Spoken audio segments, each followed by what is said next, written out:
Hello, I welcome you all to session number 4 of chapter 5 of class 9 Science NCERT textbook. In this session, we will quickly discuss the end of the chapter exercise, the questions therein and their solutions. सबसे पहला question आपकी book में है, make a comparison and write down the ways in which the animal cell and plant cell are different from each other. आप देख रहे हैं मैंने एक टेबल बनाई है, इसमें पहले कॉलम में प्लांट सेल लिखा है, दूसरे में एनिमल सेल लिखा है। तो हम मोटे मोटे डिफरेंसेस की बात करेंगे। पहले प्लांट सेल में आपको याद होगा, हमने कहा देखिए एक सेल मेम्ब्रेन तो होती है जो सेल के ऑर्गेनेलिज को बाहर के वातावरण से अलग करती है। प्लांट सेल में भी होती है, एनिमल सेल में भी होती है। लेकिन उस सेल के बाहर भी एक इस वॉल मेम्ब्रेन के बाहर भी एक वॉल होती है प्लांट सेल में, जिसको सेल वॉल कहा जाता है। वो सेलुलोज की बनी होती है, सेल मेम्ब्रेन के बाहर होती है। लेकिन एनिमल सेल में there is no cell wall. ये पहला डिफरेंस है दोनों में। दूसरा डिफरेंस है कि जो प्लांट सेल है, क्योंकि इसके पास आपको याद होगा हमने कहा था कि अगर हाइपोटोनिक मीडियम में सेल को, प्लांट सेल को रखा जाएगा, तो हाइपोटोनिक मतलब जिसमें घुले हुए सॉल्ट कम है और वाटर ज़्यादा है। तो वाटर ज़्यादा है तो वाटर तो ज़्यादा से कम की तरफ जाता है ना। तो ये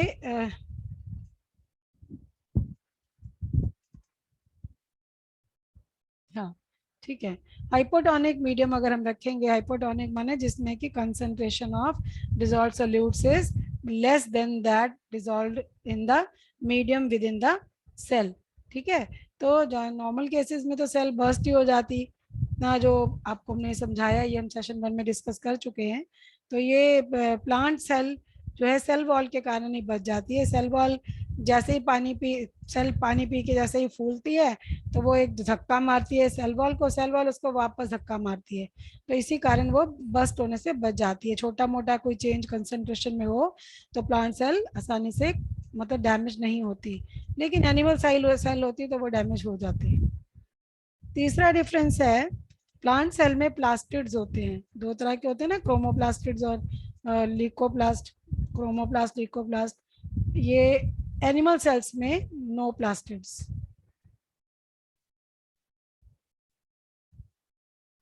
फिर जो प्लांट सेल है उसमें अगर आप अपनी बुक में डायग्राम में देखें कितनी बड़ी वैक्यूल बना रखी है। ये पूरी टोटल सेल वॉल्यूम का 50 से 90% जगह ये घेर लेती है। लेकिन एनिमल की जो वैक्यूल्स, ये यहाँ पर वैक्यूल्स लार्ज होती हैं और एनिमल में वैक्यूल स्मॉल होती है। ये डिफरेंस आ गया। ठीक है। अगला प्रश्न आता है, इसमें आप डायग्राम आपकी बुक में दिए हुए आप बना सकते हैं। How is a prokaryotic cell different from a eukaryotic cell. ये हमने पहले भी इन चैप्टर एक्सरसाइज सॉल्व की थी, तो वहां पर भी डिस्कस कर चुके हैं। तो क्विकली एक बार दोबारा से रिवाइज कर लेंगे। प्रोकैरियोटिक जिसका साइज छोटा होता है, स्मॉल होता है, यूकैरियोटिक लार्ज होती है।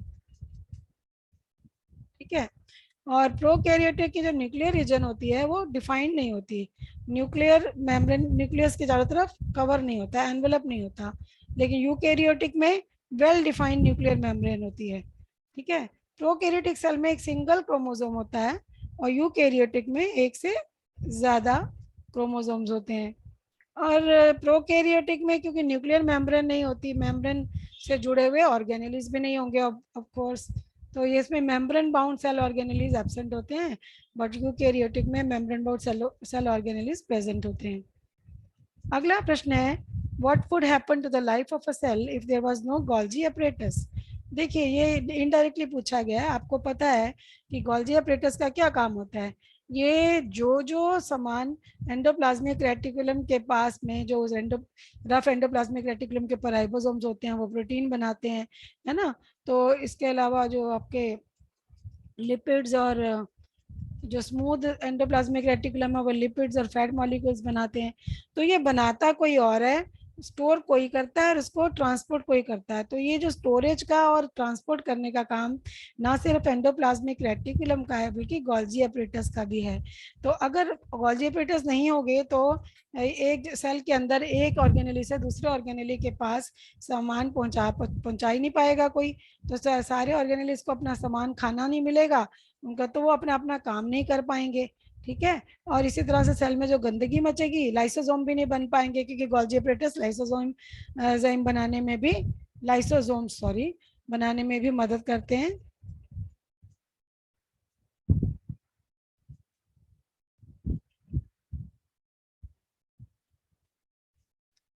ठीक है। तो जो ऑर्गेनेलीज हैं उनके जो फंक्शन सेल में उनको दिए गए हैं वो अपने फंक्शन नहीं कर पाते अगर गोल्जी एपरेटस ना होता। अगला प्रश्न है, which organelle is known as power house of the cell and why. Cell का पावर हाउस कौन है, बिजली कहाँ जनरेट होती है सेल में और क्यों। देखिए माइटोकॉन्ड्रिया, हमें पता, हमने पढ़ा था पिछले सेशंस में, माइटोकॉन्ड्रिया वो ऑर्गेनेली है जो सेल का पावर हाउस है। ऐसा क्यों, क्योंकि देखिए जब भी कोई काम हम करते हैं तो उसके लिए हमें एनर्जी चाहिए।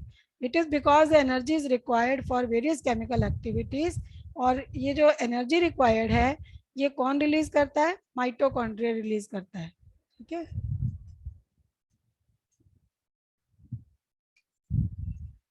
राइट। और किस फॉर्म में रिलीज करता है, एटीपी मॉलिक्यूल्स की फॉर्म में रिलीज करता है, एडिनोसिन। ये आपके इसमें बुक में लिखा हुआ है, एटीपी मॉलिक्यूल्स मेंशन है। और जो सेल बॉडी है फिर इसका इस्तेमाल, इस एनर्जी का इस्तेमाल किस लिए करती है, नए केमिकल कंपाउंड्स बनाने के लिए और मैकेनिकल वर्क करने के लिए। जो अगर मल्टी सेल्यूलर है तो बॉडी से, यूनिसेल्यूलर है तो सेल करेगी। ठीक है, नए केमिकल कंपाउंड बनाने के लिए या मैकेनिकल वर्क करने के लिए।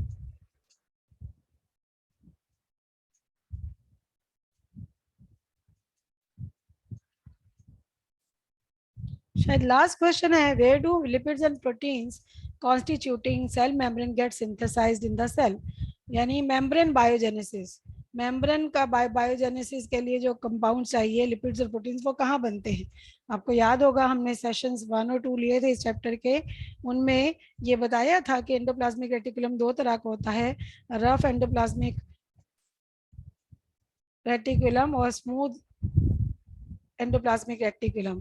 तो जो मेम्ब्रेन बायोजेनेसिस होता है वो स्मूथ एंडोप्लाज्मिक रेटिकुलम में होता है। How does amoeba obtain its food, amoeba अपना खाना कैसे खाता है। अमीबा आपको पता है बिल्कुल जैसी मर्जी शेप बना लेते हैं, ऐसे ऐसे ऐसे ऐसे उसके जो पैर हैं शूडो, उसको स्यूडोपोडिया कहते हैं क्योंकि वो फिक्स नहीं रहती उनकी शेप, तो स्यूडोपोडिया कह के बुलाते हैं। और स्यूडोपोडिया कहाँ से बनते हैं, मेम्ब्रेन से, क्योंकि जो मेम्ब्रेन होती है वो फ्लेक्सिबल होती है। तो अमीबा जिस प्रोसेस से खाना खाता है उस प्रोसेस को हम कहते हैं एंडोसाइटोसिस। देखिए एंडो मतलब इन, अंदर लेना, साइटो माने साइटोप्लाज्म में, इस माने process, the process by which something is taken inside the cytoplasm. तो एंडोसाइटोसिस वो प्रोसेस है जहां पर जो अमीबा है वो खाना और बाकी पदार्थ जो है बाहर से जो है अपने अंदर डालने के लिए शूडोपोडिया बना लेता है फ्लेक्सिबल प्लाज्मा मेम्ब्रेन से, उनके अंदर बंद कर लेता है। बंद करके जब वो अंदर आ जाते हैं तो उनको कॉन्ट्रेक्टाइल फूड वैक्यूल में डाल देते हैं, जो कि फूड वैक्यूल का भी काम करती है और खाना पचने के बाद में वो वेस्ट को भी बाहर निकाल सकती है। व्हाट इज ऑस्मोसिस, ऑस्मोसिस के बारे में हमने पहले पढ़ा, इन चैप्टर एक्सरसाइजेस हमने की थी, आपको याद होगा। पानी का जो नेट डिफ्यूजन होता है किसी हाईली परमेबल मेम्ब्रेन के अक्रॉस, ठीक है,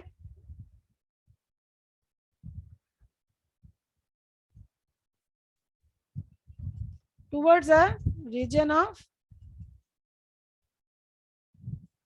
हायर सोल्यूट कंसेंट्रेशन, जहां पर सोल्यूट ज्यादा होते हैं पानी उस तरफ बहता है, यानी कि वहां पर पानी कम है तो पानी जहां पर ज्यादा होता है ज्यादा से कम की तरफ जाता है, या फिर जहां ज्यादा सॉल्ट होते हैं उधर जाता है, दोनों तरफ से ठीक है, आप कह सकते हैं। इसको ऑस्मोसिस कहते हैं। ये शायद लास्ट क्वेश्चन है, which type of cell division is required for growth and repair of body and for the formation of gametes. देखिए दो तरह की सेल डिवीजन हमने पढ़ी, माइटोसिस और मियोसिस। एक में मदर सेल से दो सेल बनती हैं, एक में मदर सेल से चार सेल बनती हैं। एक तो ये जो है दोनों में माइटोसिस जो होता है जब बॉडी ग्रो कर रही होती है उस वक्त जो हमारी ग्रोथ होती है वो माइटोसिस होती है।